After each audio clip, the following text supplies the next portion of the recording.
All right. We ready? Sit. Fuck yeah. Let's go. Let's go. Let's go. Yo. Yo. You guys ready for this? Rhetorical question. There's no fucking way. There's no way. I promise you. One small step for Bitcoin, one giant leap for mankind. I promise. I promise. So today, we're going to talk about Bitcoin for countries. And in particular, the human freedom and financial inclusion that Bitcoin for countries brings. So the Federal Reserve. Anyone know what that is? We're seeing unprecedented amount of monetary expansion from central banks right now.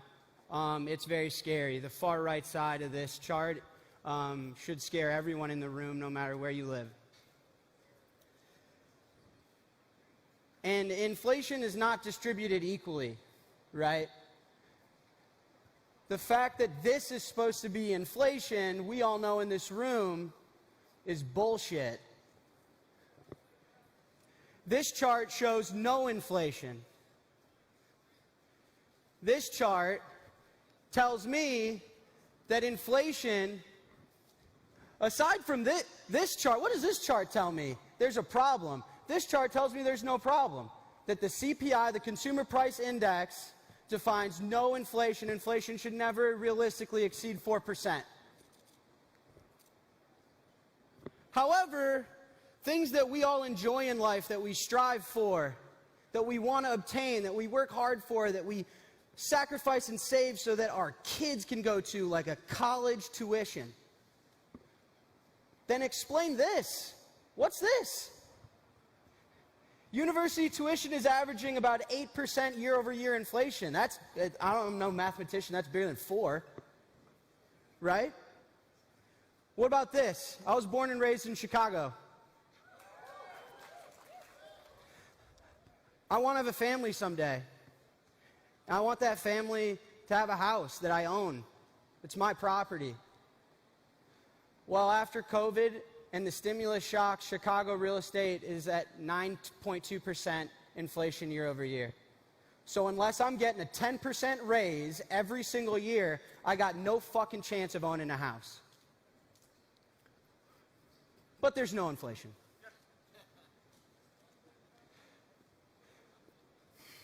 Central banks are increasingly taking actions that may cause harm to the economic stability of developing countries and emerging markets.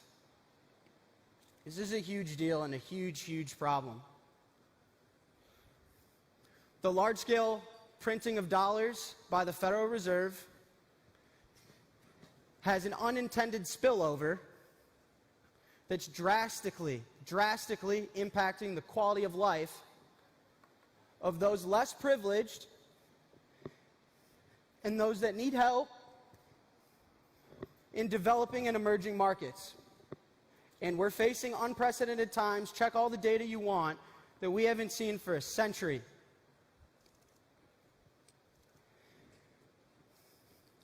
Hidden inflation causes rising rates, and it crushes emerging markets.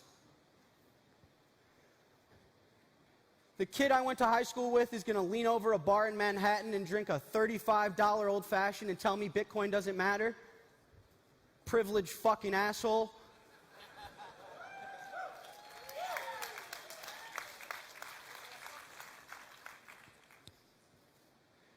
This is real, and it's happened, and it's happening now, and it's really scary. For those of you that aren't from the US, aren't from Europe, aren't from the UK, live in a developed world, you're tremendously scared. The effects from major country policies will hit emerging countries economically and financially, both. And it's a huge, huge problem. It's a huge problem.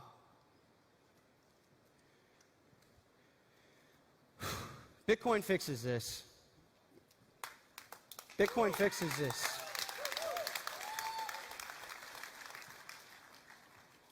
We now have an asset class that has a fixed supply. and the issuance of that is known. It was known when the asset was issued first. The monetary policy is set and protected by a distributed network. There's no central point of failure in this asset. It's open, it's global, it's permissionless. It works the same in a country that's in the developed world as it does in New York City. This network carries no bias. It improves things like remittance, because a lot of the GDP of this developed world is sending money back home. It lowers transaction costs and ultimately improves transaction scalability and financial inclusivity. And so I founded this company called Strike. You may know it, you may not. But the whole thesis behind the company is to take advantage that Bitcoin fixes this. We want to make cross-border payments free. I didn't launch in Europe yet. I want to make cross-border payments free to solve the remittance problem and the financial inclusivity problem and the absolute mess that the Federal Reserve is causing to those that need it most.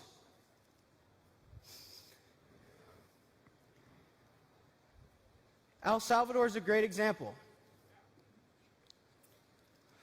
It's a country that uses the dollar because in a civil war they lost their own currency. It's a country where over 20% of the GDP is inbound remittance. It's how capital is influx into the economy. However, of that GDP, fees can be upwards to 50%. And the true crime is that there's over 2 million Salvadorians that live in the United States. And people are leaving because of the economic instability and the lack of economic support. The lack of economic opportunity. What that does is it causes individuals to rely on crime and violence, and it ruins the security of the country. And it's generated a tremendous immigration problem. But if you rewind those steps, if you can fix the money, you can fix the world. If we can provide economic stability, economic opportunity, financial inclusion, and if we can build an asset that is defended by an open distributed network, and we have cyber hornets that will fight on that hill and die on that hill and protect it, and we can fix that, then they won't have to resort to crime and violence. They won't be subject to the intermediary financial system that's taking 50% of their remittance. They won't have immigration problems, and they can love the country that they were born in.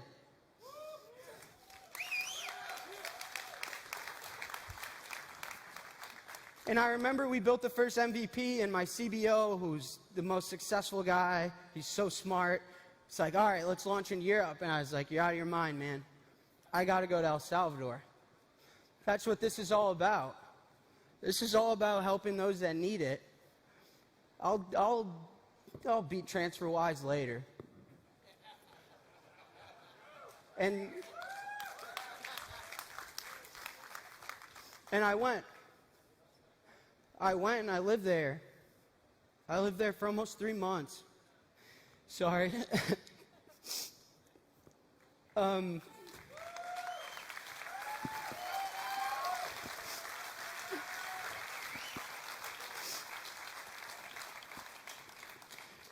I tried to collect a remittance payment. I couldn't do it. The ATM didn't work. It was a lot of dirt roads, and it was sad. There just wasn't a lot of hope. I gave talks. I talked to the kids. I told them, man, we got this. Bitcoin's here. We got this. And I'll tell one story. There's a guy named Chimbera, and I spent a few days with them. It was my first week there. He sat me down, and he said, you know, my grandfather was a fisherman, and my dad was a fisherman, and I thought I was going to be a fisherman. I'm not like you. You got a Chase bank account. You get a debit card. I fish. Nothing more, nothing less. Until Bitcoin, man. Like, I got hope. I scan the same QR codes you do. When Bitcoin goes up 10%, Michael Saylor makes a lot of money. So do I. So do I. Chimbera's never had a bank account, but he's got a Bitcoin wallet. Chimbera's never had a savings account, but he's got a hardware wallet.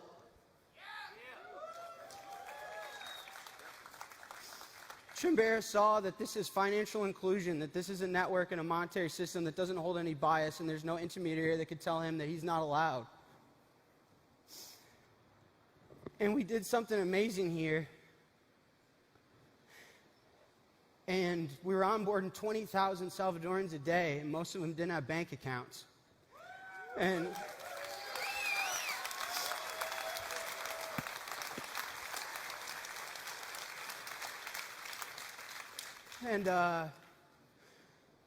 boy, the remittance was free. Remittance was instant. Lightning Network works, man.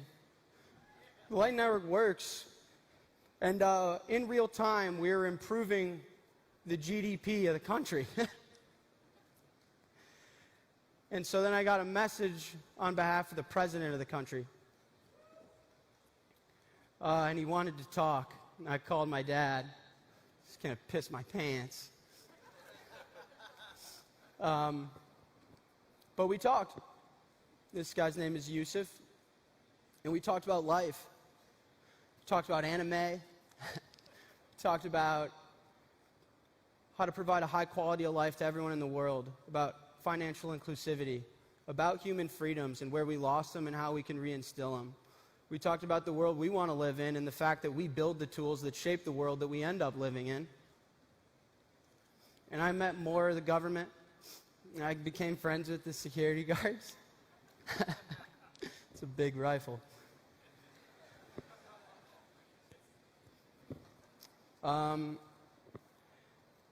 And they dropped some really heavy stuff on me. Over 70% of the active population in El Salvador doesn't have a bank account. They're not in the financial system. They had a huge problem of financial inclusivity and providing their citizens with basic human freedom. And so they asked me to help write a bill, and that they viewed Bitcoin as a world-class currency, and that we needed to put together a Bitcoin plan to help these people and give them hope and give them a quality of life, and that you can live where you're born in, you don't have to leave, and when you send money home, they're not going to take fucking half of it.